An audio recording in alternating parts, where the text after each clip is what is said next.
to the order of pineapples?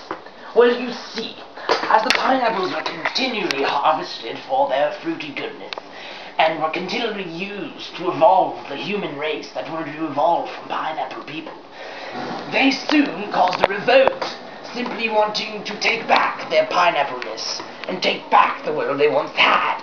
So, as the people continued to eat them and continued to grow weaker, the pineapples took up arms. It was quite a battle, as the humans, not being able to do anything but harvest pineapples, had all the abilities to kill the pineapples, and the pineapples, just recently growing arms and able to take up weapons and shields to fight the humans, didn't know a thing. Well, soon the pineapples killed the humans because there were so many pineapples and not many humans, because many of them had died from a lack of proteins. The pineapples took over the island.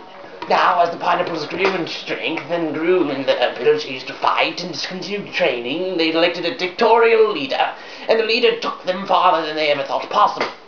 Well, as they grew more and more over the years, they soon evolved, and were able to build their own boats and towns and cities.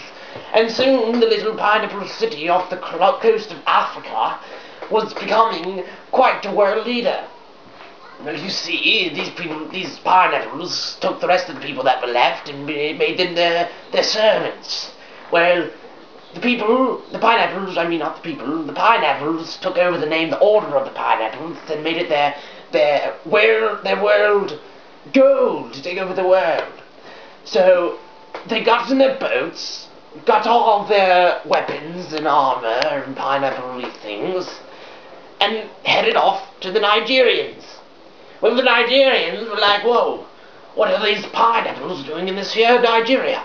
And the pineapples were like, we're pineapples and we've come to take over the world, we're starting here. Because as Hitler had said during World War I or II, I forget, World War II, he had said that, in fact, Africa was the place that had the most untapped resources. So the pineapples followed Hitler's plan and took over Africa.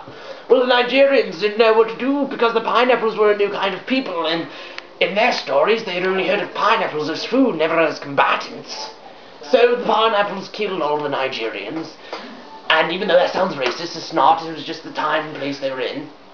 And they started to slowly spread over Africa, killing everything in their wake.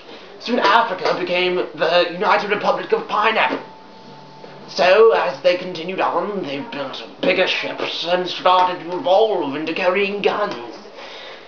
They're like rabbits in reproduction, you see. They plant 1, 2 trees, they have 20 more pineapples. They kill 1, 2, they have 10 more trees. You see, it's continual. And they're able to harvest the trees by harvesting them with special tools that they created. And you see, they've learned how to grow the trees exponentially. They're like farmers of their own people. Well, after they took over Africa, they started to go up towards Europe, and the Europeans were like, whoa, pineapples, stop. The pineapples were like, no, the pineapples will take over the world. Well, you see, all Europe did was take a bunch of planes and bomb the pineapples, and then the pineapples died. They had no way to fight the planes. They were like, whoa, what are those things in the sky? And they were like, and the Europeans were like, and then everyone was dead. All the pineapples were dead. And that was the end of the Order of the Pineapples. A long history made with death and lack of life. A long history that was ended up in the death of a race of pineapples that had evolved exponentially. And if we're still alive now, we would be all pineapples. That's the Order of the Pineapple. That's the order.